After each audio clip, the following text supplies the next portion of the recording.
días. Bueno, vamos a empezar esta sesión.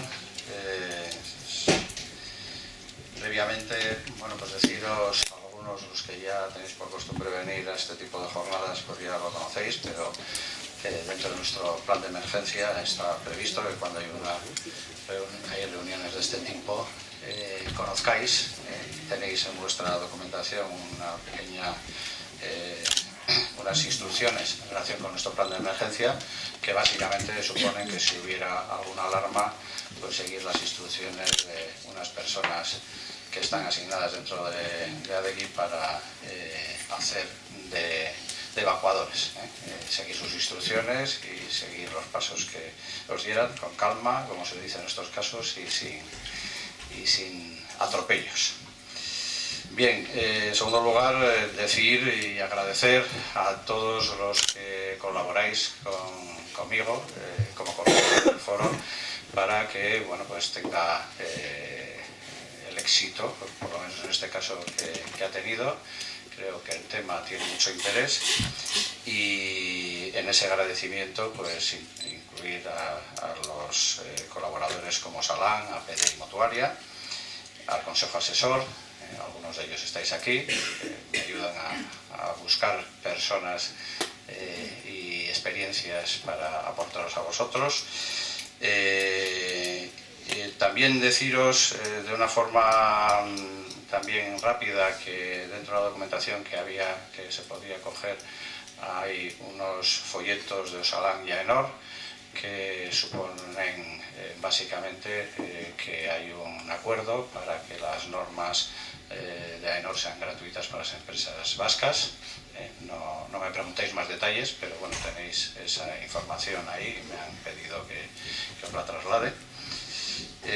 Y también dentro un poco desde las ideas que estamos manejando para trabajar en prevención con vosotros, que la mayoría sois técnicos de prevención, es organizar unas mesas redondas en base a buenas prácticas y a través de una metodología participativa que pronto tendréis noticias a través de una comunicación que os haremos y que lo que tratamos es pues, de que sea algo práctico y efectivo para vosotros en la gestión diaria de las empresas y que lo haremos en base pues, a coger buenas prácticas por áreas y luego iremos formando grupos y con la colaboración de APA y Mamiking y con una metodología que os digo muy participativa, pues tratar de que en cada una de vuestras empresas podráis conseguir bueno, pues unos avances a la hora de aplicarlas. Algo parecido en cuanto a la metodología vamos a hacer en relación con gerentes, con la idea fundamental de que los gerentes asuman su parte de responsabilidad en la gestión de la prevención de riesgos laborales. La mayoría sois técnicos y bueno, pues una de las críticas suele ser que el gerente no me hace mucho caso, ¿no? Bueno, pues vamos a tratar de llegar a ellos y bueno, pues ya veremos si tenemos algo de éxito. Seguimos ofertando de una forma ya más aislada porque hay menos interesados la formación que sabéis que damos para gerentes y directivos de la Fundación Laboral de la Construcción y en la medida en que haya todavía personas interesadas pues seguiremos haciéndolo. Y dentro un poco de estas líneas generales que os quería transmitir pues es todo, y ya pues vamos a empezar con la jornada de hoy.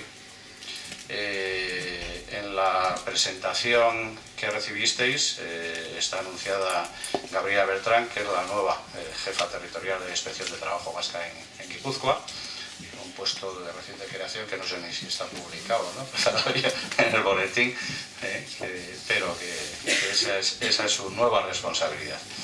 Viene acompañada de Víctor Monreal, que también creo que le conocéis la mayoría, inspector de trabajo, especializado en temas de seguridad y salud laboral, y que, bueno, pues con Gabriela han preparado esta intervención. Voy a darle la palabra a Gabriela tendrán pues 3/4 de hora, 50 minutos de intervención, luego tendremos un turno de preguntas, después haremos un breve descanso y tomaremos un café en la planta de abajo y luego reanudaremos la sesión con las intervenciones de las 3 experiencias prácticas que tenéis en la documentación de presentación de esta jornada.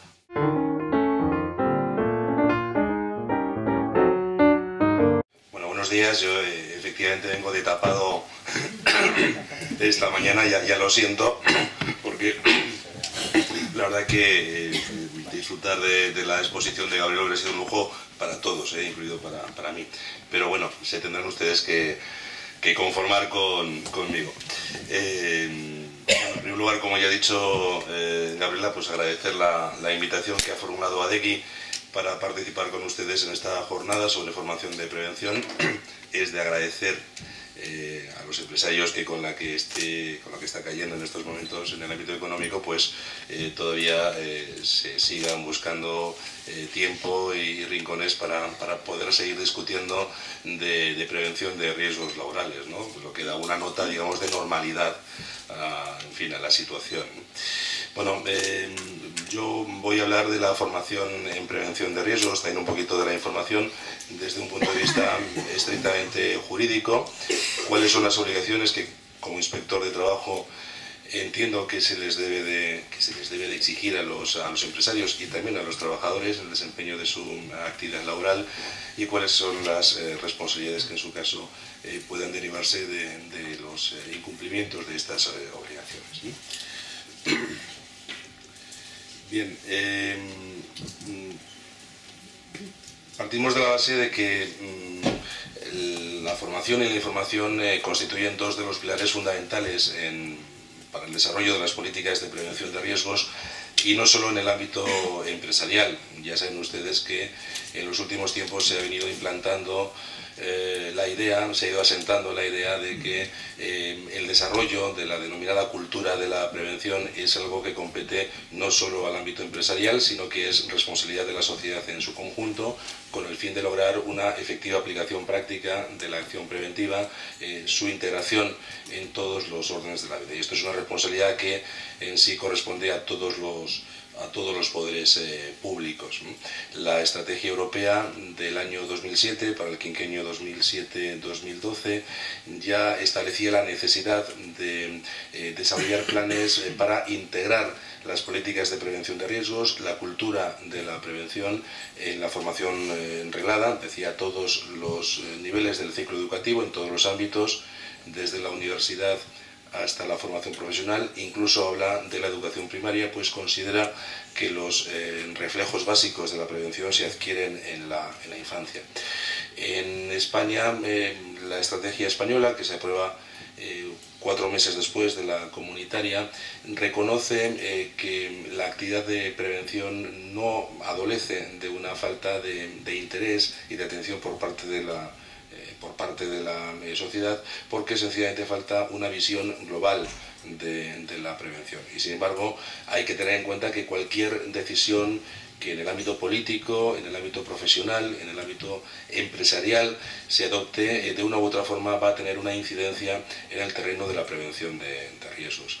Por eso se apuesta en el objetivo 4 de la estrategia por hacer una concepción transversal de la política de prevención de riesgos. La política de prevención la prevención de riesgos debe de orientar, debe de integrar el resto de las políticas públicas y a su vez el resto de las políticas públicas deben estar penetradas por las políticas de prevención, con especial atención a las políticas educativas, puesto que se consideran que ha de jugar un importante papel en la sensibilización, en la aplicación de la prevención de riesgos laborales.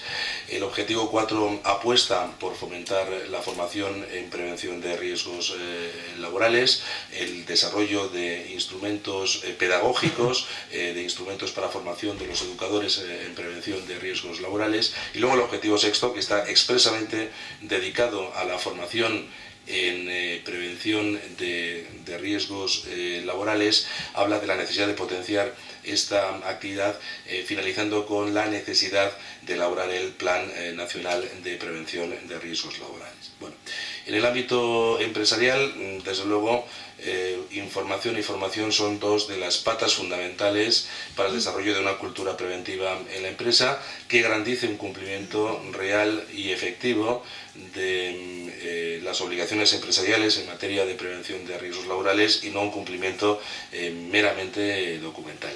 Por eso, a nivel europeo, todas las directivas comunitarias en materia de prevención de riesgos que se vienen dictando a finales de la década de los 80 y a principios de la década de los 90, empezando por la Directiva Marco, el artículo 12, la Directiva 89/391, dedican una referencia específica al tema de la formación y la información en prevención de riesgos laborales.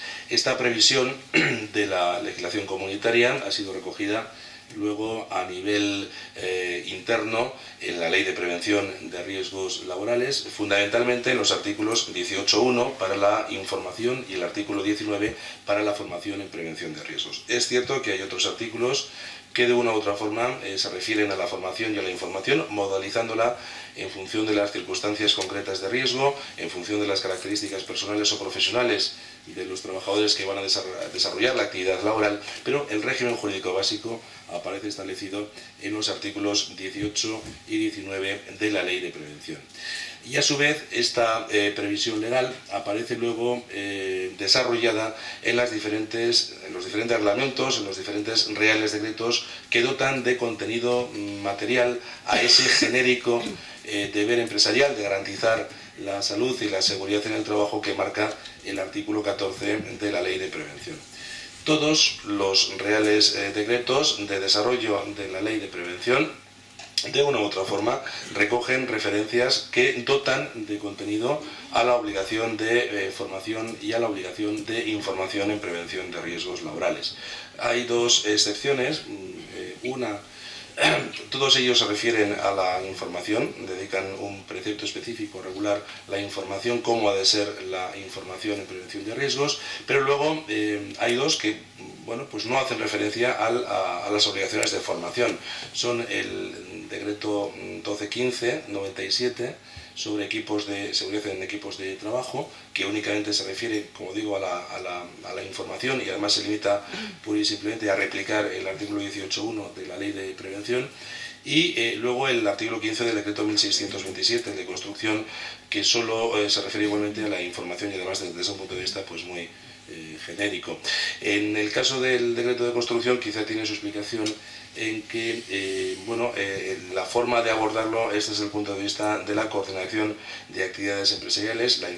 Se refiere a la información que le es transmitida por el resto de los empresarios concurrentes en el marco de la política de coordinación de actividades que se desarrolla en la AURA, que, como saben ustedes, es exorbitante respecto de la regulación general que contiene el decreto 171/2004. Además, luego la ley de subcontratación, el artículo 10, de una forma expresa recoge el deber del empresario de garantizar una formación adecuada y suficiente, teórica y práctica, en materia de prevención de riesgos laborales. Los reales decretos, la obligación que establecen, lo que hacen es dar un contenido específico a la obligación, a salvo alguno de los decretos iniciales, el decreto, pues por ejemplo el de señalización, el 485, el de manipulación, sí, el 488, los decretos que se dictan en abril del 97, en los que pura y simplemente lo que hacen es replicar la dicción legal de los artículos 18 y 19. Hay uno, el decreto de buques de pesca, que recoge no solo la formación que en prevención de riesgos debe de darse al personal que trabaja en el buque, sino recoge un artículo, el artículo 7, que expresamente está dedicado a regular la formación del personal que asume una función de mando en el buque. Es un planteamiento que posteriormente a nivel legal únicamente recogerá con posterioridad la ley de subcontratación y su desarrollo en el decreto 1109/2007. Bien, por lo tanto, hemos dicho, el régimen jurídico básico está establecido en los artículos 18 y 19. El artículo 18 se refiere a la información en prevención de riesgos, establece la obligación de que el empresario adopte las medidas necesarias para que los trabajadores reciban una información adecuada, básicamente en materia de riesgos generales y específicos del puesto de trabajo, las medidas de prevención y protección frente a estos riesgos y las medidas que se deben de adoptar ante situaciones de emergencia, primeros auxilios, lucha contra incendios y evacuación de trabajadores. La formación se facilitará a través de los representantes, pero en todo caso todo trabajador tiene derecho a recibir información concreta de los riesgos específicos de su puesto de trabajo. Además, luego hablaremos un poquito de ello, se establecen pues, una serie de regulaciones específicas dentro de la propia ley de prevención en función de las características personales que presentan, personales y profesionales del trabajador y determinadas circunstancias concretas de riesgo a las que están expuestos los trabajadores. El artículo 19 habla de la formación de los trabajadores, habla de la tan traída y llevada formación teórica y práctica suficiente y adecuada en materia preventiva. Esta formación es inicial y reiterada en cuanto se produzcan cambios en las funciones que realiza el trabajador, introducción de nuevas tecnologías, evolución o aparición de nuevos riesgos en el centro de trabajo, y nos dice que esta formación en principio es a cargo del empresario y durante la jornada de trabajo o fuera de la misma, pero con el descuento a efectos de la distribución irregular de la jornada de trabajo del tiempo invertido en esta formación. El artículo 19 de la Ley de Prevención de Riesgos Laborales luego también es desarrollado en otros ámbitos. Por ejemplo, el artículo 20 habla de la formación especializada del personal encargado de la puesta en práctica de las medidas de emergencia. El artículo 30 habla de la formación específica que debe recibir el personal designado para la puesta en práctica de las medidas de prevención y protección desarrolladas en la empresa, y el artículo 37 de la formación que debe de impartirse a los delegados de prevención. Bien, y ya la tercera pata, hemos hablado de la normativa comunitaria, de la normativa general y de la normativa general interna, y luego de la negociación colectiva. Bien, las previsiones legales, sobre todo la previsión que aparece recogida en el artículo 19 de la Ley de Prevención, esa formación adecuada y suficiente, teórica y práctica, en materia preventiva, es concretada a través de la negociación colectiva, de dos formas. La primera sería sencillamente desarrollando el precepto legal.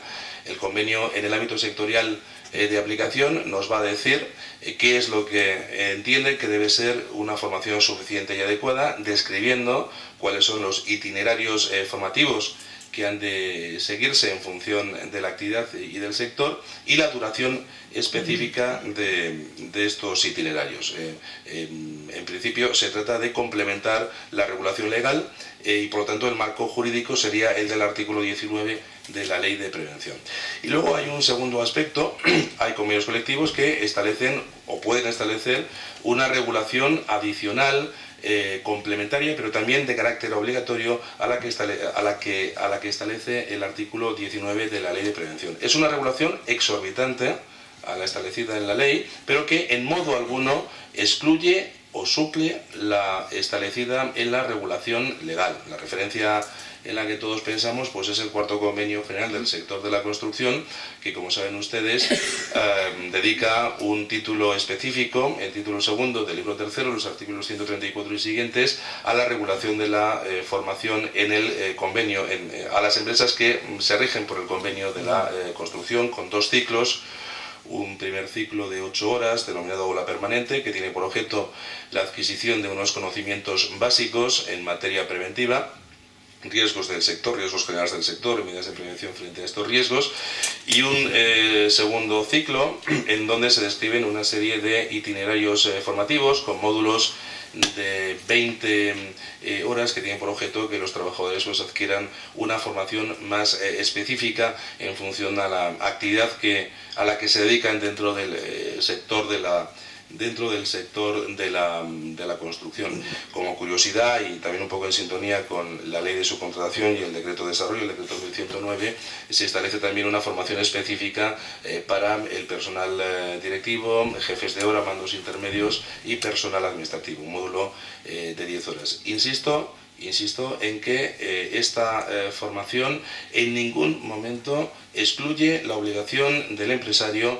de garantizar la formación del trabajador y de impartir una formación suficiente y adecuada, teórica y práctica, con sus propios medios, entendido por sus propios medios la organización preventiva por la que ha optado el empresario para la gestión de la prevención de riesgos laborales en su empresa. Esta regulación que recoge el convenio de la construcción tiene luego una réplica en el ámbito en el sector del metal, donde tenemos un acuerdo específico de formación del metal para aquellas empresas que realizan su actividad en el sector de la construcción, que básicamente replica pues la regulación que recoge el convenio de la construcción, en los artículos 134 y siguientes. Una cuestión sería la acreditación de esta formación. Saben ustedes que el convenio regula la famosa TPC, la tarjeta profesional de la construcción, que precisamente entraba en vigor el 1 de enero del año 2012, pero respecto de la cual hay una sentencia del Tribunal Supremo de octubre del año 2011,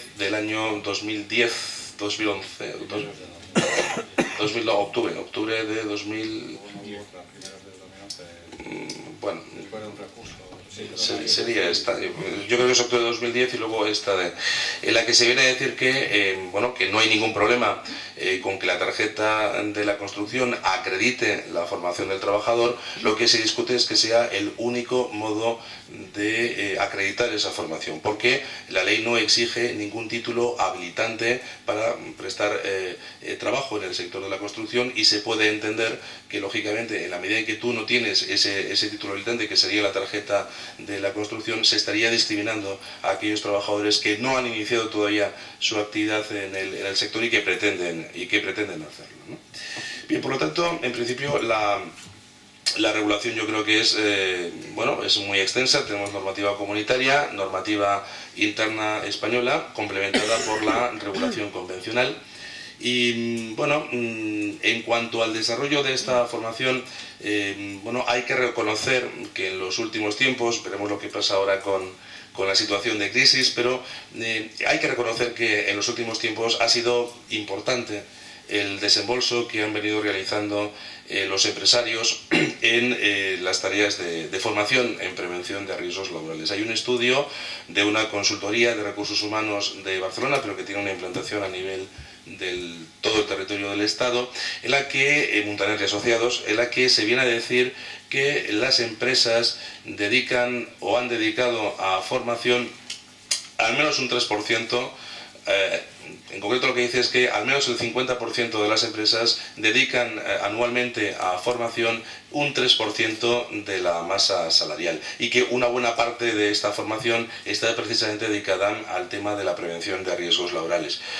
Luego está la última encuesta nacional de condiciones de trabajo elaborada por el Instituto Nacional de Seguridad Social en el Trabajo en el año 2007, en la que viene a establecer que al menos el 50% de los trabajadores que habían participado en la encuesta habían participado a su vez en acciones formativas en prevención de riesgos laborales en los 2 últimos años a la realización de la muestra. Por lo tanto, se está realizando formación en prevención de riesgos en las empresas, eso está claro, y aquí el problema que se plantea es cómo medir el impacto que tiene esta formación que se imparte en prevención de riesgos laborales en la mejora de las condiciones de trabajo del puesto de los trabajadores que están sometidos a formación. Los estudios que hay en esta materia en España son muy escasos. Hay alguno realizado en la Comunidad de Madrid, pero básicamente los estudios que se realizan son estudios en Estados Unidos, como casi siempre, y allí estos estudios lo que vienen a decir es que la transferencia del aprendizaje a la realidad de la actividad que realiza el trabajador es más bien escasa, en torno al 30% de lo aprendido. De hecho, estos estudios normalmente lo que acaban aconsejando es una revisión de los procedimientos de organización y gestión de la formación, replanteando el enfoque, el contenido de la formación en prevención de riesgos.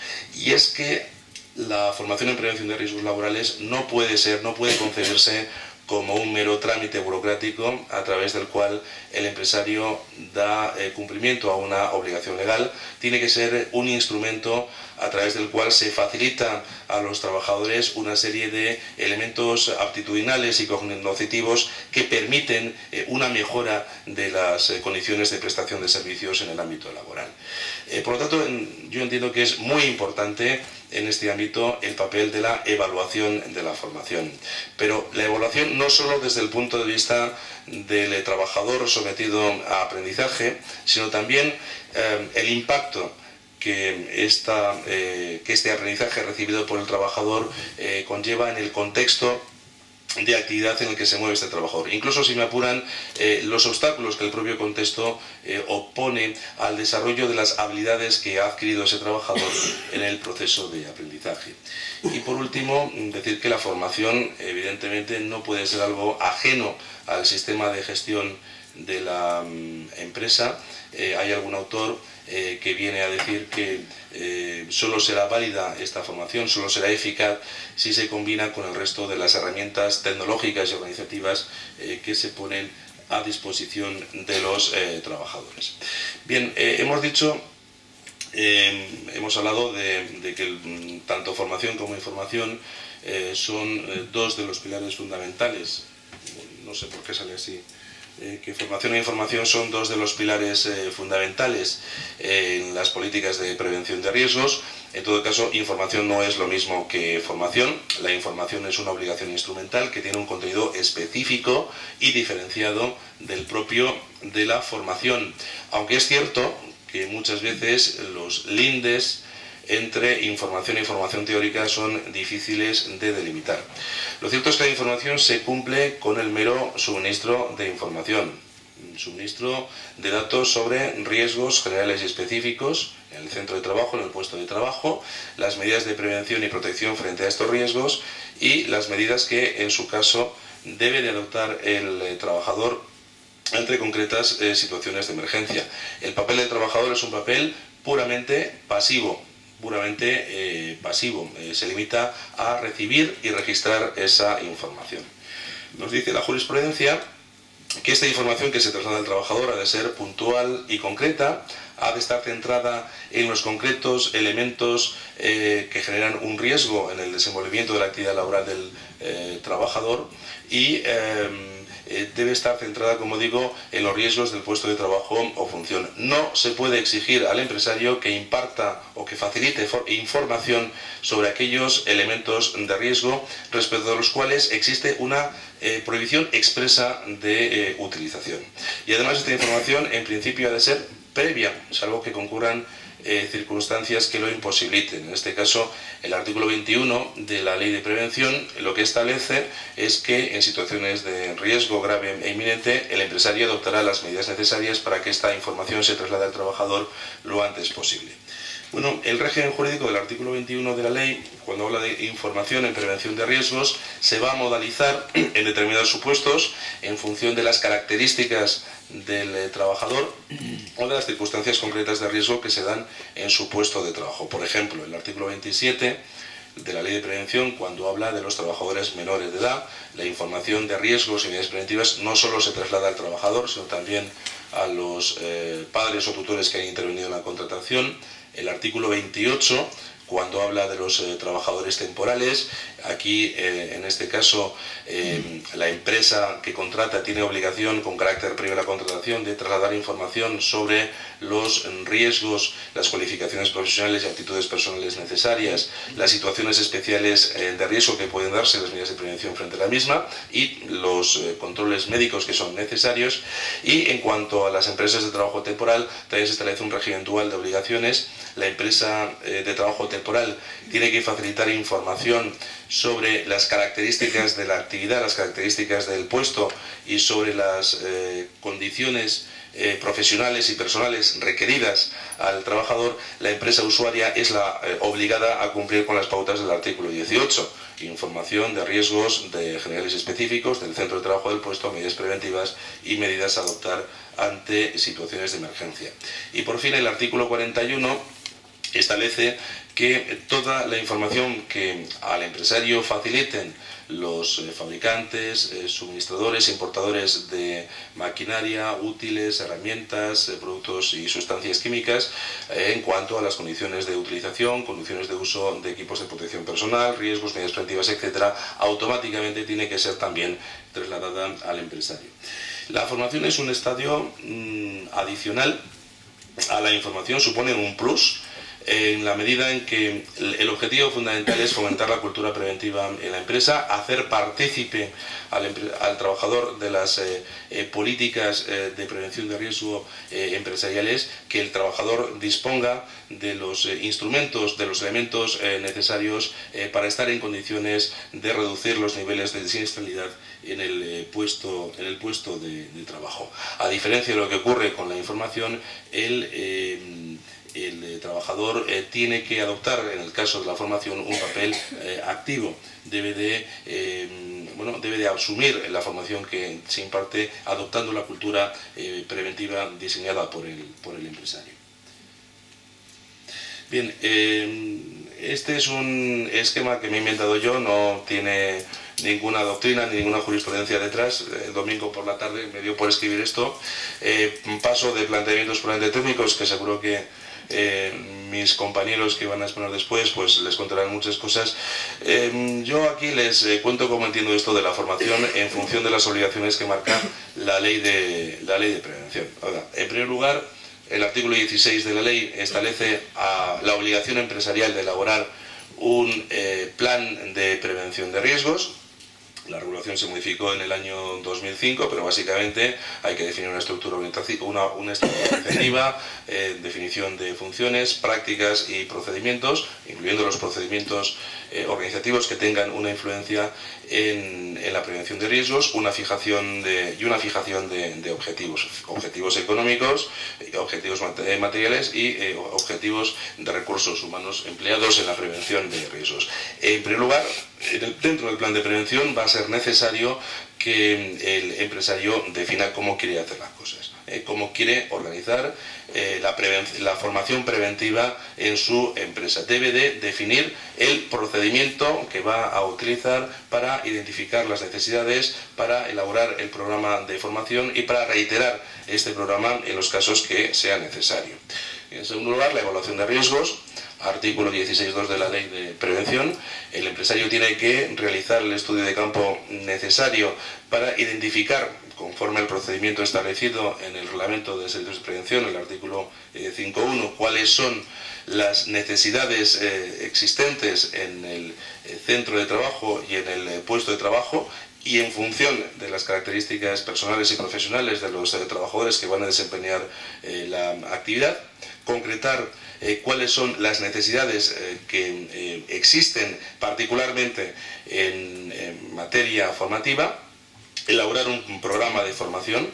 El plan de formación es una exigencia expresa del reglamento de los servicios de prevención. El artículo 9, cuando habla de la planificación preventiva, dice que expresamente deben de incorporarse dos planes. El plan de emergencia, hace una referencia al artículo 20 de la Ley de Prevención, y el plan de formación de prevención de riesgos.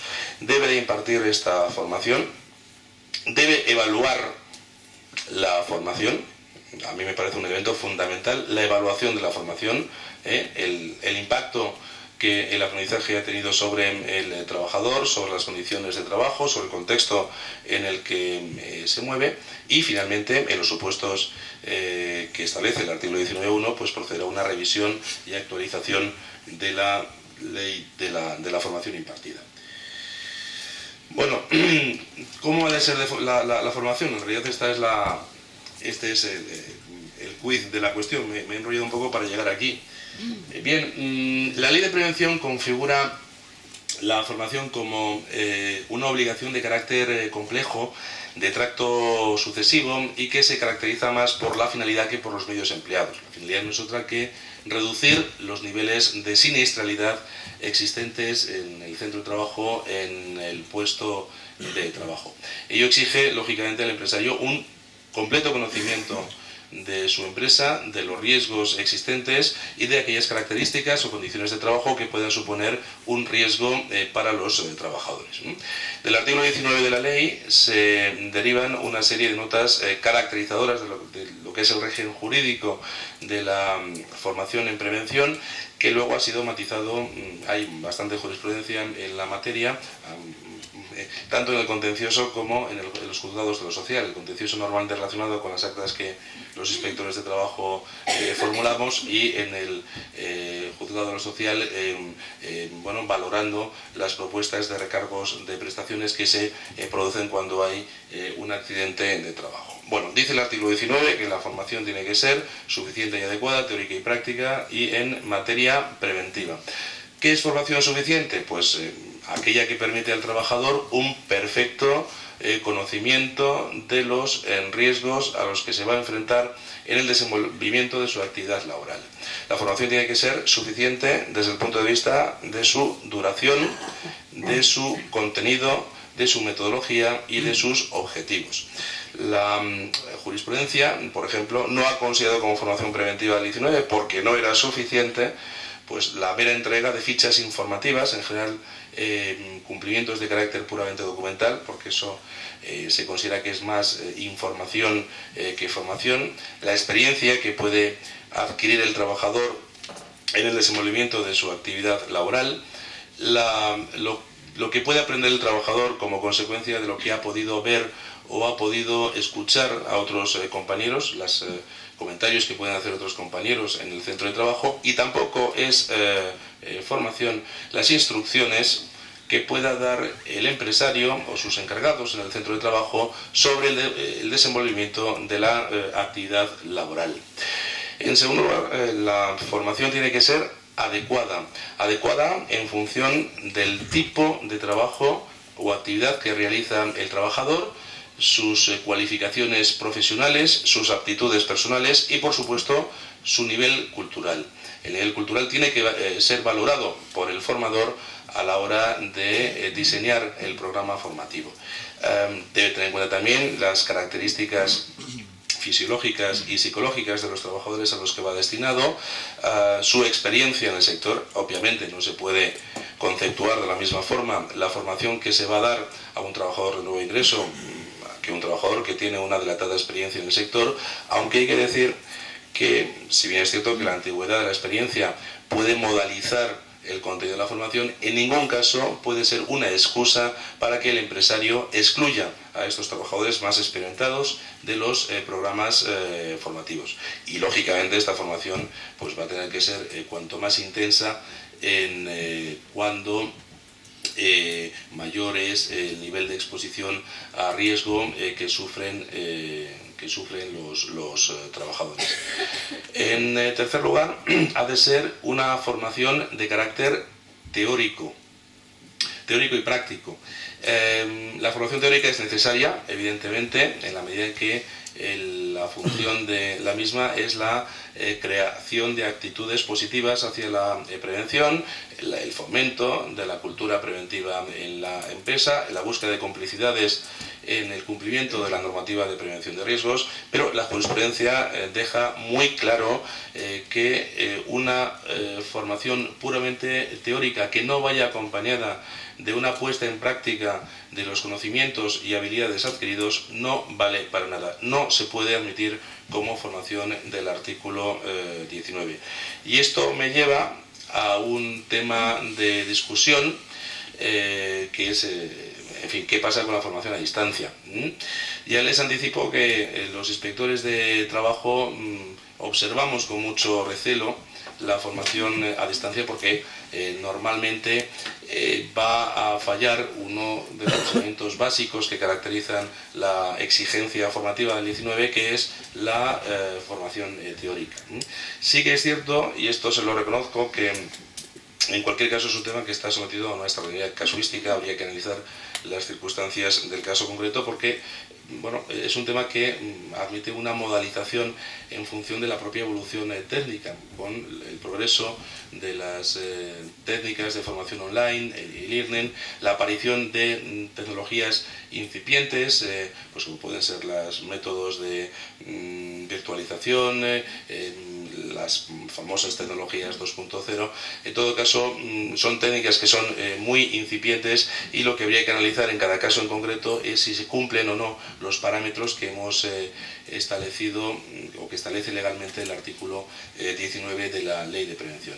Sobre esta formación a distancia, en cualquier caso, lo que sí que ha dicho el Tribunal Supremo es que la carga lectiva que el trabajador dedica a la formación a distancia necesariamente debe de computar como tiempo de trabajo, es decir, a efectos de una distribución irregular de la jornada de trabajo.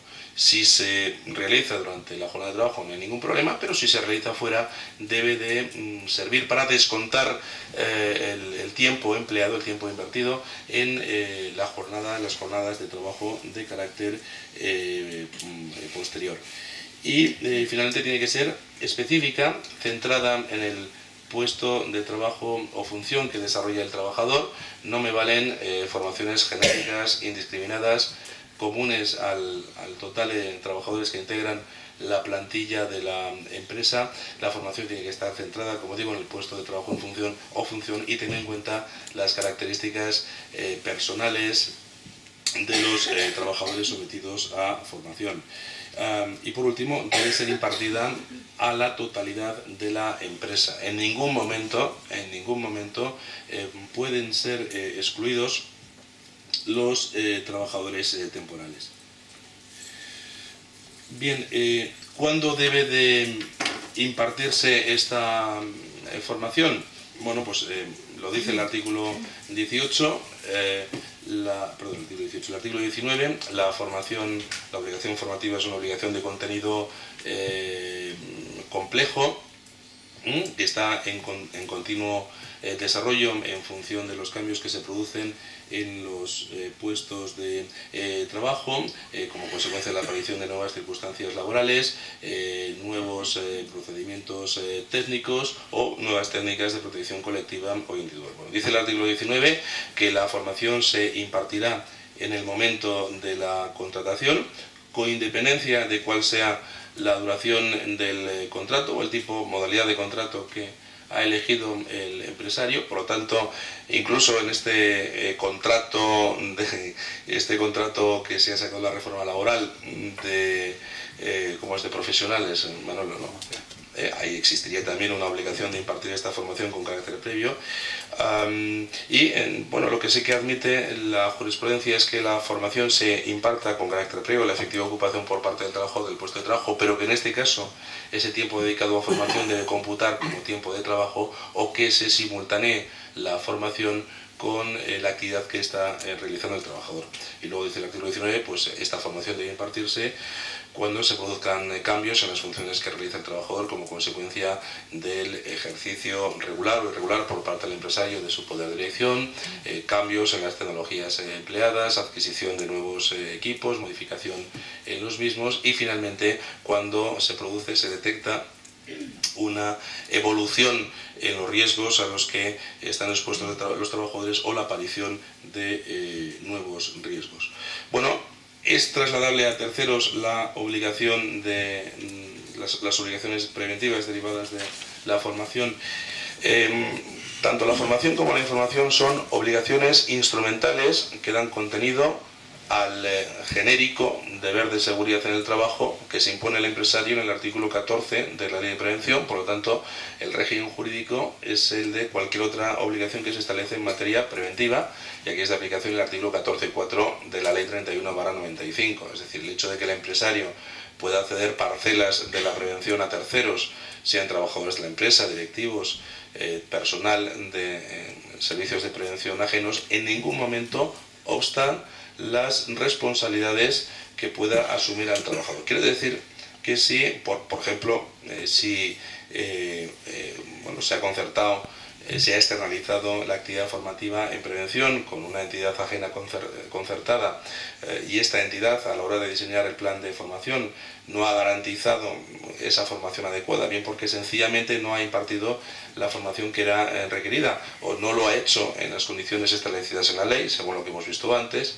esa formación no se podrá conceptuar como formación del 19, y el primer responsable, evidentemente, tanto ante la administración pública, ante la inspección de trabajo, como eventualmente, si de ello se deriva un accidente de trabajo, ante el propio trabajador, en la vía penal, en la vía civil, en la vía administrativa respecto del recargo de prestaciones, va a ser el propio empresario, con independencia de que luego puede ejercer las acciones civiles correspondientes de repetición contra aquellas personas o aquellas entidades que han incumplido sus obligaciones contractuales. Hay que tener en cuenta que la formación fundamentalmente es un derecho para el trabajador, por correspondencia al deber que se impone al empresario en el artículo 19, pero que también el trabajador, y lo establece de una forma muy clara el artículo 5 del Estatuto de los Trabajadores y el artículo 29 de la Ley de Prevención, el trabajador tiene una obligación de colaborar en el cumplimiento de la normativa de prevención de riesgos. Por lo tanto, debe de cumplimentar las acciones formativas organizadas por el empresario, siempre que éstas respondan a los términos del artículo 19, es decir, que lo sean en materia preventiva, adecuadas a las características del puesto de trabajo y durante la jornada de trabajo. ¿Puede imputarse a los trabajadores el coste que al empresario supone el desarrollo de las acciones formativas? No de una forma taxativa. Lo dice de una forma clara el artículo 6.5 de la directiva comunitaria, que a su vez se traslada con carácter general a la Ley de Prevención y de una forma específica a la formación en prevención al artículo 19 de la ley. ¿Por qué? Pues porque sencillamente el trabajador no es el que ha decidido que se imparta esta formación. El que se beneficia de esta formación, lógicamente, es el empresario. De una parte porque da cumplimiento a una obligación legal, pero de otra porque permite que la actividad se realice con una mayor seguridad y por un personal más cualificado. Ya hemos dicho, es una reiteración, que la formación debe de impartirse bien dentro de la jornada de trabajo o bien fuera de ella, pero con descuento del tiempo invertido en la misma. Si el empresario concibe la formación como con cargo a un plus de jornada o a una reducción de los descansos que se pueden materializar durante la jornada de trabajo, la formación dejaría de ser obligatoria para el trabajador. Bueno, un punto muy importante es este, es decir, ¿quién puede impartir la formación preventiva? Mejor aún, ¿quién puede impartir la formación preventiva del artículo 19 de la Ley de Prevención de Riesgos Laborales? Ya lo hemos dicho antes, la formación en prevención es una obligación instrumental que da cumplimiento al deber de seguridad del empresario, y por lo tanto, como todos el resto de las obligaciones que regula la Ley de Prevención en los artículos 16 a 28, debe darse en el marco de la organización preventiva empresarial, la que haya elegido el empresario, pero siempre en el marco de la organización preventiva empresarial. Medios propios, es decir, trabajadores designados, técnicos del servicio de prevención propio que han constituido empresario propio mancomunado, y en aquellos casos en los que decide concertarlo con entidades externas, estas entidades deben de estar habilitadas para dar formación en prevención de riesgos. Por lo tanto, no pueden ser sino servicios de prevención ajenos, porque eso lo establece el artículo 31.3 31.3c de la Ley de Prevención de Riesgos. Cualquier otra formación que se imparta por entidades que no estén homologadas por servicios de prevención y que se contraten por los empresarios no se podrán validar como formación del 19. Me da igual que lo imparta un sindicato, una consultoría muy especializada, una asociación de empresarios, lo que ustedes quieran, pero esa formación no vale como formación del 19 y será en su caso se tendría o se podría computar como un defecto del cumplimiento de obligaciones por parte del empresario. Y el segundo requisito sería un requisito subjetivo.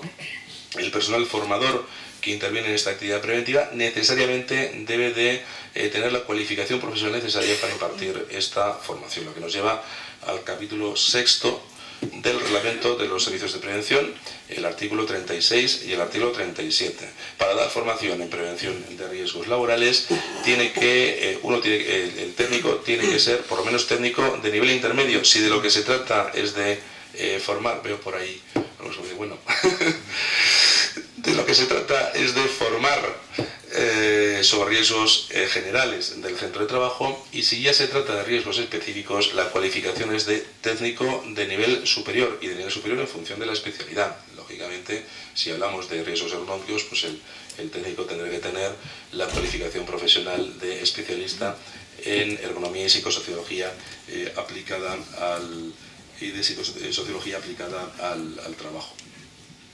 Otra historia, ¿es certificable la formación? No, no es obligatorio. El artículo 23 de la Ley de Prevención de Riesgos establece cuáles son las obligaciones documentales que tiene un empresario. Que yo sepa, habla del plan de prevención, de la evaluación de riesgos, de la planificación preventiva y de los accidentes que han ocurrido en el último año. No habla en ningún momento de la necesidad de que haya un papelico en el que se diga que fulanito de tal ha dado tal formación. En mi opinión, estos certificados además han hecho un flaco favor a la prevención de riesgos y a la formación. Porque muchas veces lo que lleva por consecuencia es que el empresario, más que el efecto de dar una formación real y efectiva a los trabajadores que redunde en una mejora de las condiciones de trabajo y de reducción de la siniestralidad, pues lo que se busca es eso, el cumplimiento de la obligación legal. La certificación, además, en ningún caso excluye un deber, que es el de acreditar que esa formación es suficiente y adecuada. Suficiente adecuada, lo que dice el artículo 19.1 de la Ley de Prevención, que se acredita por el formador o por el empresario, por su servicio de prevención, diciendo quién ha dado esa formación, en qué condiciones, la cualificación del formador, los trabajadores que han intervenido, y con un elemento básico que es la evaluación de la formación.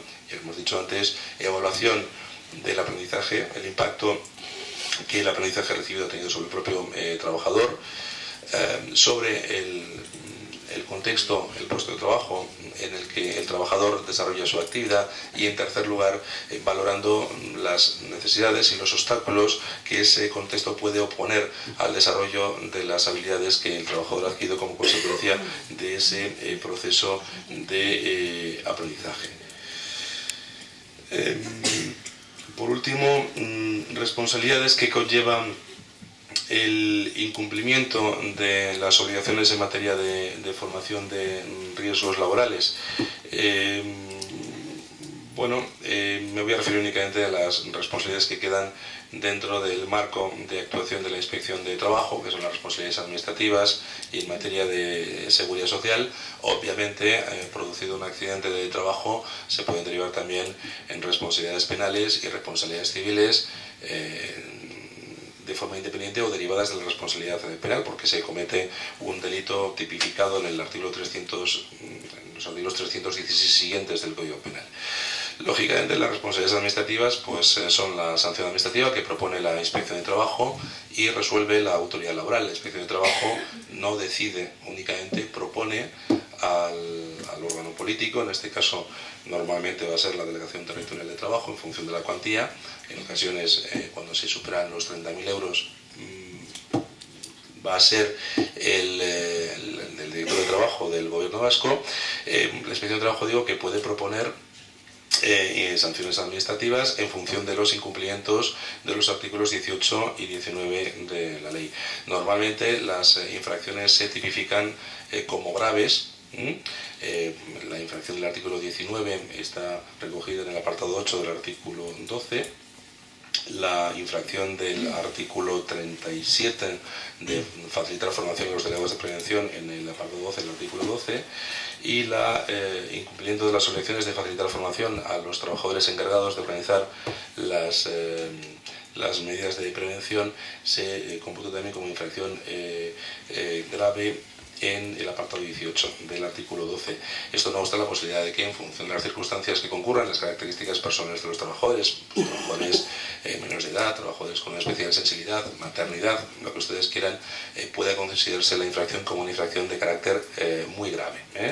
Las sanciones que puede proponer la Inspección de Trabajo, si se tipifica como grave, pues la sanción va a ser entre los 40.986, perdón, entre los 2.046 y los 40.985, y si la consideración de la infracción es muy grave, en ese caso las sanciones serían a partir de los 40.986 euros. Una segunda consecuencia que puede derivarse es el llamado recargo de prestaciones.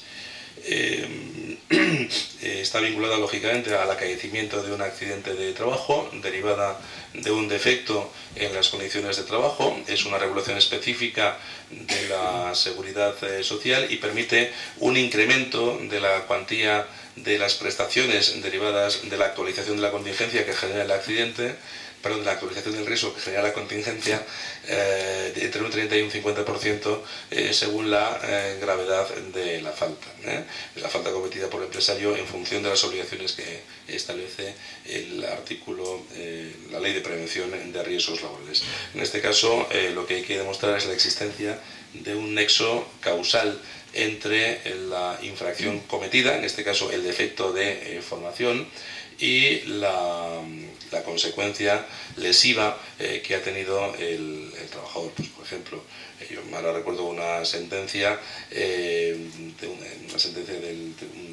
Superior de Justicia de Murcia, que considera como concurrente el recargo de prestaciones cuando el trabajador tiene un accidente con una carretilla automotora debido a un manejo inadecuado, y se acredita en el proceso que el trabajador sí que había recibido una formación teórica, pero no había recibido una formación práctica. En este caso se estima la propuesta realizada de valorar el recargo de prestaciones. Les he incluido, por meter algo más, les he incluido aquí dos pantallas sobre información preventiva relacionada con la concurrencia de actividades empresariales, que he repescado precisamente de otra charla que dimos para DEGI. No voy a, pues ya los veo un poco cansados, no les voy a dar la lata con esto, sencillamente la tienen ahí. La primera se refería al supuesto general, creo que es el artículo 4 del decreto 171, la simple concurrencia de empresarios en un centro de trabajo, en una empresa, en un polígono industrial, la relación que hay, que debe de haber a efectos de coordinación e información recíproca. Y la segunda sería el mismo supuesto, pero en aquellos casos en los que no hay, perdón, hay una relación jurídica de jerarquía, porque en el centro de trabajo hay un empresario principal o hay un empresario titular que ya tiene que tener la iniciativa en la adopción y establecimiento de las medidas de prevención. Y había metido yo aquí una diapositiva, pero que se movían los peces, pero parece que no funciona. He quedado aquí así, la chulería. Pues acabamos aquí, muchas gracias. Siento haberles dado la lata. Gracias. Bueno, muchas gracias, Víctor. No nos has dado la lata, creo que a todos les has tenido muy pendientes de cada una de las palabras que decías, y había mucho interés en escucharos como Inspección de Trabajo. Ahora pasamos a un plazo corto de preguntas. Quiero un poco recalcar el hecho de que sea la Inspección de Trabajo la que esté aquí y que se le puedan hacer preguntas. Está dentro del marco de un foro de prevención de riesgos laborales, en el cual lo que pretendemos es que haya un intercambio de preguntas, de pareceres, y que no haya ninguna reticencia a hacerlas. Es decir, la Inspección de Trabajo se presta a ello, no toma nota de quién le hace la pregunta ni de qué tema es, y es más, dentro un poco de los objetivos o por lo menos presentados institucionalmente a Confebask, en este caso, por parte de la Dirección de Trabajo, es que la Inspección de Trabajo refuerce su labor asesora en relación con todos los temas que trata en el ámbito de las competencias de la comunidad autónoma. Así que, dicho esto, a ver quién hace la primera pregunta. Vamos a esperar un segundito que te van a pasar un micro, y lo que sí que os agradecería es que os identificarais al hacer la pregunta.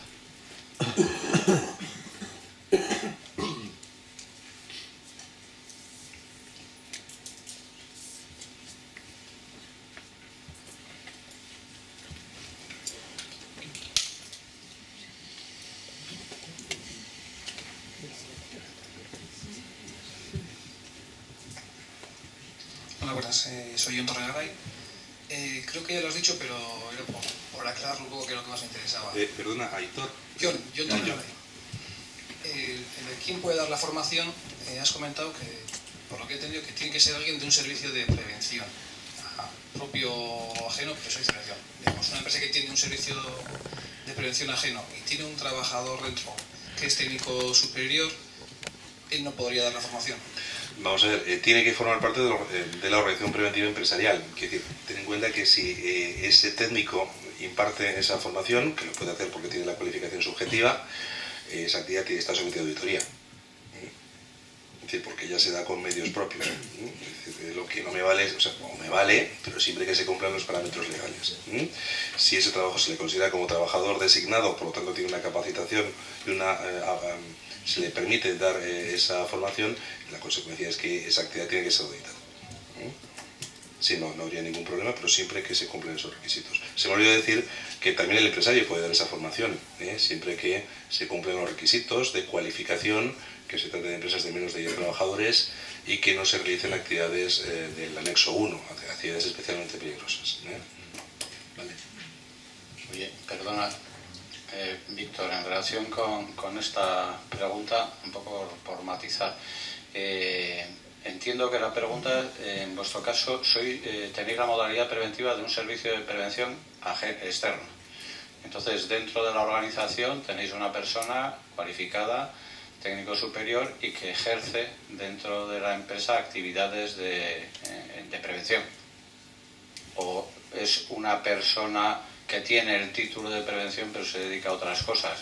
No sé si, un poco por matizar, y complementar un poco la pregunta en algo que me había planteado alguna persona, que es si la modalidad es servicio de prevención ajeno, y ese técnico que hay en la empresa pues tiene unas funciones de trabajo en prevención de riesgos laborales, detecta una formación específica externa con un tercero, especializada y totalmente adecuada para hacer con un grupo de trabajadores o con algún puesto de trabajo una formación con un tercero. ¿Eso sería posible, o en todo caso, al ser la modalidad de servicio de prevención ajeno, el servicio de prevención ajeno tiene que validar esa formación? Vuelvo a lo mismo, es decir, la formación tiene que ser dada en el marco de la organización preventiva del empresario. Es decir, la formación del 19 es una formación que se da por la organización preventiva que ha elegido el empresario. Si ese trabajador se le conceptúa, es decir, tú puedes optar por concertar esa actividad preventiva con un servicio de prevención ajeno, pues esta actividad en concreto, pues por los conocimientos que tiene el trabajador y porque tiene la cualificación requerida, la va a dar este señor. En este caso se le considera como trabajador designado, que es perfectamente complementaria de la posibilidad de concertar las 4 especialidades con un servicio de prevención ajeno. Pero lógicamente, en la medida en que se lo conceptúas como organización preventiva, debes de cumplir los requisitos que marca la ley. Si lo que me dices es, hemos dado esta formación, pero es un trabajador que tiene muchos conocimientos, que sabe mucho de esto, pero no queremos inmiscuirlo con el tema de organización preventiva empresarial. En este caso, pues es lo mismo que hemos dicho antes. estará muy bien, esta formación será muy completa, muy válida, pero no se puede certificar como formación del 19. Será formación, pero no formación específica con el régimen jurídico del artículo 19. Y ahí es donde entrará si la formación que han recibido los trabajadores es suficiente y adecuada, excluyendo esta formación que ha dado este trabajador. Y en el último caso que te había planteado, que esa persona que dentro de la empresa, aunque la modalidad sea servicio de prevención externa, tiene una formación y dedica su tiempo a coordinar en ese caso, prevención y localiza una formación externa ajena al servicio de prevención externa, pero que es suficiente y adecuada. Yo entiendo que no. ¿Por qué? Porque el artículo 33 de la Ley de Prevención establece que es responsabilidad del servicio de prevención la impartición de esa formación cuando se concierta con servicios externos. Es decir, ya digo, una consultoría muy especializada, pues, que sepa mucho, por ejemplo, de manejo de aduas. No, si no cumple con los parámetros de ser un servicio de prevención, si no cumple los requisitos que marca el servicio de prevención, esa formación será muy válida y no es excluyente, pero no es una formación en prevención de riesgos del 19 de la Ley de Prevención, aunque luego me la valide Ojo, el artículo 19 del Reglamento de los Servicios de Prevención permite a los servicios de prevención que en circunstancias excepcionales concierten con entidades externas la realización de determinadas actividades preventivas, pero siempre previa comunicación y autorización de la autoridad laboral. Vale, únicamente en ese caso sí que sería admisible, pero previa autorización. Es un tema de que seguiremos hablando porque una de las intervenciones posteriores se tratará el tema, que es polémico y que, bueno, yo me guardo mi opinión, pero seguiremos hablando de eso. A ver, que conste que yo no digo que esa información no se imparta. Esto veo que está generando mucha polémica. Lo único que digo es que no se valida como formación del 19. Vamos, yo recuerdo un caso que lo llevé yo en la inspección de trabajo de una empresa, yo creo, de las más grandes del sector de la limpieza en Guipúzcoa, que, bueno, pues en vez de concertar la formación con un servicio de prevención, lo concertó con una entidad formativa de estas, pues entonces hubo que decirle evidentemente que esa formación, que estaba muy bien, pero que yo no podía validarla y que por tanto estaría incumpliendo las obligaciones legales que tiene establecidas. ¿Vale? Con la consiguiente acta de infracción. Buenos días, Jorge Goldaracena. Mi pregunta... Hola, Jorge. Hola. Mi primera pregunta iba en el mismo sentido que Manolo la ha expuesto anteriormente, solo que yo iba a poner un puntito más. Construcción. Tenemos quinto ciclo, tenemos una formación ya muy concreta y tenemos una fundación laboral de la construcción que está impartiendo formación, yo creo que bastante buena, y que con esta exposición evidentemente se queda fuera. No. ¿Me importaría desarrollar un poquito más? No. La formación que da la Fundación Laboral de la Construcción tiene amparo legal general. En la disposición adicional séptima del Reglamento de los Servicios de Prevención permite que los convenios colectivos desarrollen el contenido de la formación que marca el artículo 19 de la Ley de Prevención, pero es que específicamente en el caso de la construcción, creo que es el artículo 10 de la Ley 32/2006, invita a la negociación colectiva precisamente a desarrollar los contenidos formativos. El tratamiento que tiene para la inspección de trabajo es el cumplimiento de una obligación que marca un convenio colectivo, con los parámetros que marca ese convenio colectivo. Quiere decir, esto que hemos dicho hasta ahora, es decir, la formación tiene que ser impartida en el marco de la acción preventiva, es porque lo marca el artículo 19 de la Ley de Prevención. En la medida en que el convenio colectivo establece un régimen jurídico específico para ese tipo de formación, bueno, nos tendremos que atener en orden a garantizar el cumplimiento. El convenio colectivo, evidentemente, para un inspector de trabajo forma parte de la relación de fuentes del derecho laboral, por lo tanto es exigible ese cumplimiento, pero no en este caso como un incumplimiento normativo de prevención, sino como un incumplimiento o como un cumplimiento del convenio colectivo. Por lo tanto, en este caso hay entidades efectivamente que están homologadas por la Fundación Laboral de la Construcción que no son servicios de prevención, pero en la medida en que eso lo permite el convenio colectivo, en principio no se pone mayor óbice. Lo que pasa es que una cosa es la formación del convenio y otra cosa es la formación del artículo 19 de la ley, que es una formación en prevención sobre los riesgos, las características del centro de trabajo, del puesto de trabajo en concreto, las medidas, etcétera, etcétera. Son dos cosas distintas. La general que marca el convenio, con unos parámetros que marca la negociación colectiva, y los que marca la ley, que son adaptados y específicos al puesto de trabajo y al centro de trabajo. Mi pregunta era otra. Vaya, me he ido por los cerros de Ulla, ya veo. No, y es en realidad con ese tipo de formación, en una obra de construcción en la que tenemos un promotor, un contratista y un subcontratista, ¿quién es el que tiene que verificar la validez de la formación? ¿Del subcontratista y del contratista? No, bueno, ahí sería aplicar el artículo 10 del decreto de coordinación de actividades empresariales, que establece lógicamente que la formación la imparte el empresario que es titular de la relación laboral, pero el comitente, el empresario que contrata cuando hay propia actividad, y en las obras de construcción, en las cadenas de contratación siempre hay propia actividad, tiene una obligación de verificar que el trabajador ha recibido, que el trabajador ha recibido una formación adecuada en función de los riesgos a los que se expone en la obra. Por lo tanto, no ya por la normativa específica del sector de la construcción, sino por la normativa general. Es que siempre en relaciones de propia actividad, el que contrata tiene una obligación de verificar la formación que ha recibido, o sea que los trabajadores que se encuentran en su centro de trabajo tienen una formación adecuada y suficiente para realizar la actividad. Hola, buenos días. Mi nombre es Maite Galdona y mi pregunta era acerca del criterio de inspección de trabajo sobre la formación que se le requiere a un trabajador para ser nombrado recurso preventivo. La formación que se requiere a un trabajador para ser recurso preventivo, pues la que marca la ley y la que concretan los convenios colectivos. Básica, formación de nivel básico. Técnico de nivel básico, 50 horas, salvo en el sector de la construcción, las que creo que son ahora 60 horas. Pero con una formación en nivel básico es suficiente. Salvo lo que puedan decir los propios convenios colectivos, que lo pueden modalizar, como es el caso del convenio de la construcción o del acuerdo complementario del sector metal. Hola, buenos días. Ignacio Azcue. Me gustaría saber, al hilo de como os comentaba antes de la formación, de acuerdo al artículo 19, toda la formación que se pueda dar, por ejemplo, formación en carretillas, tiene servicio de prevención, explica cómo se puede dar cuáles son las instrucciones del manejo de carretillas, y si luego vienen los encargados y repiten esa formación, ¿qué valor legal puede tener eso? Vamos a ver, la formación la tiene que dar el técnico de prevención y es el que tiene que diseñar el programa formativo, en este caso para el manejo de carretillas.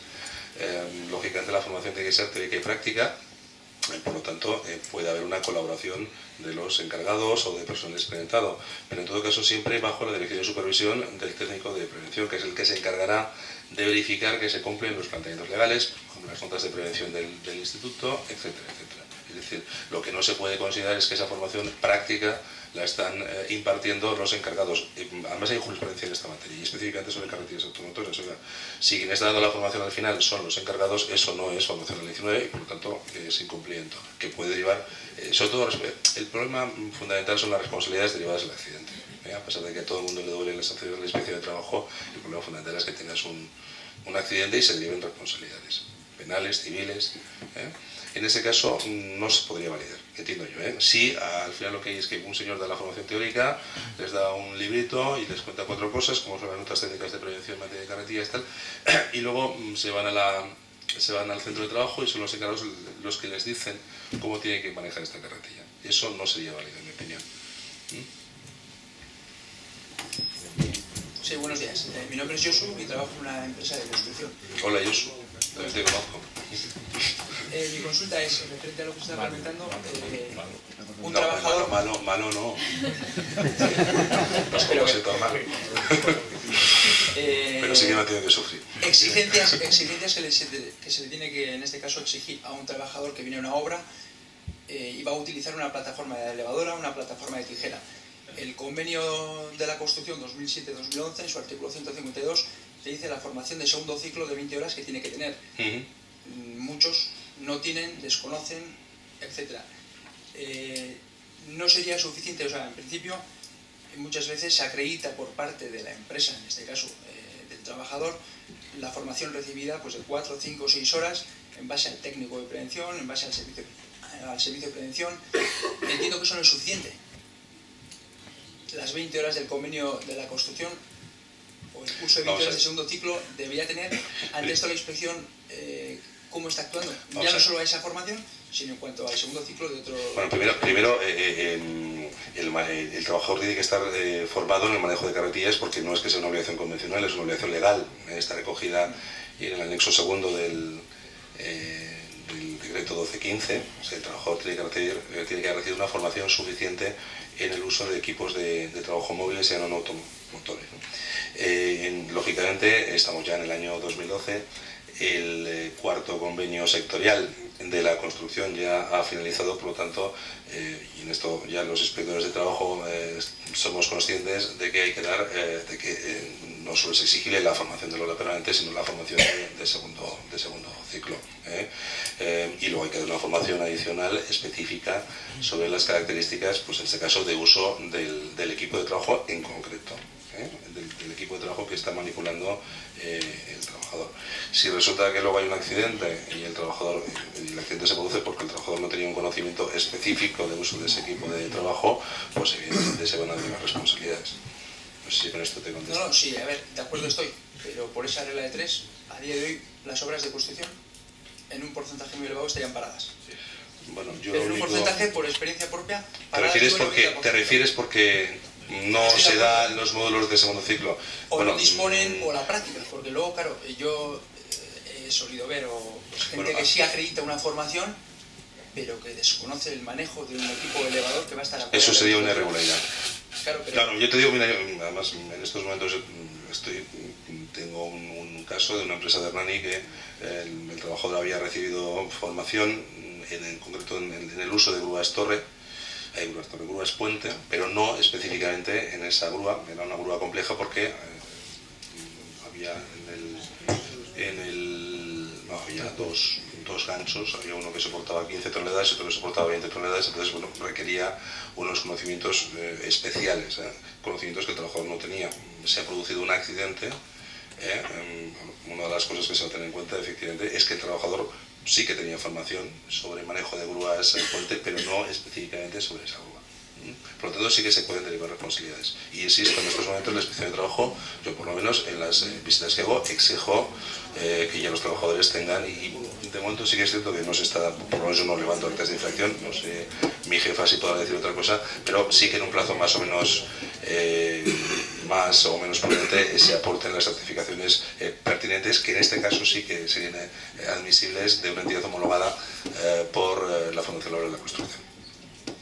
Vale, y una segunda cuestión que quería hacer: empresas que no estén dentro del convenio del sector de la construcción, ni tampoco del sector del metal, o por ejemplo madera, que ha salido un nuevo convenio que ha entrado ahora en enero, o las empresas que se dedican al montaje de vidrios, cristales y demás, que también no están en este tipo de sector.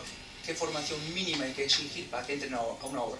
¿Habría que exigir el aula permanente? El aula permanente no, porque no están incluidos dentro del convenio. O sea, vamos a ver, la regulación del convenio es una regulación exorbitante de la del artículo 19. Es complementaria y tiene su propio régimen jurídico y se aplica únicamente a los trabajadores que están incluidos dentro del ámbito funcional del Convenio General de la Construcción y, en su caso, dentro del ámbito funcional del Acuerdo Complementario de agosto de 2008. Por lo tanto, si tú no eres un trabajador o una empresa que estés incluida dentro de ese convenio, no te es exigible.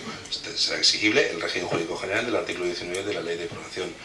¿Cuál es la formación adecuada y suficiente? Pues, lógicamente, habrá que evaluarla a la vista de la realidad del caso concreto.